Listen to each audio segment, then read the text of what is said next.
Supreme Court gives Bayer a shield. Roundup users get silence. This Supreme Court ruling is one of those stories where the legal language sounds boring, but the real-world meaning is not boring at all. Bayer just got a major win over Roundup cancer warning lawsuits, and thousands of people who said they were harmed by Roundup now have a much harder path in court.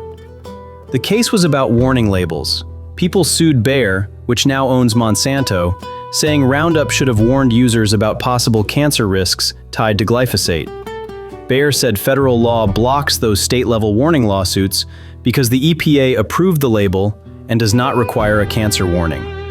And the Supreme Court sided with Bayer, 7-2. That means a federal agency's label decision can now act like a shield against a whole category of state lawsuits, even when regular people say they used the product for years, got sick, and were never warned.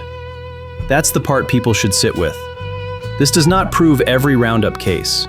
It does not settle every scientific argument. Bayer still says Roundup does not cause cancer, and the EPA has not required a cancer warning. But the question here is not only science, it's access to accountability. Because if a company can point to an approved federal label and say, "Sorry, you can't sue us for not warning you," then the courthouse door gets a lot heavier for ordinary people. And for a giant corporation, that is exactly the point.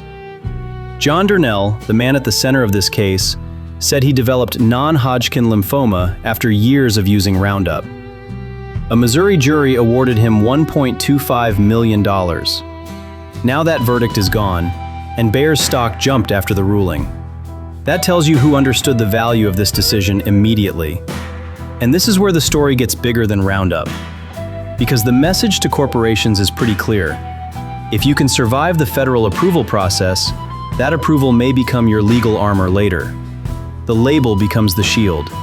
The agency becomes the excuse. The person who got sick becomes the problem. That should make people angry.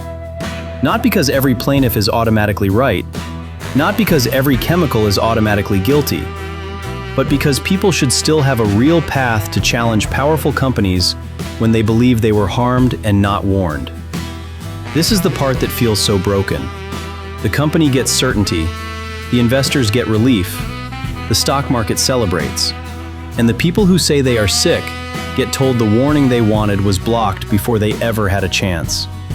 And of course, the Trump administration backed Bayer in this case, which makes the politics even uglier.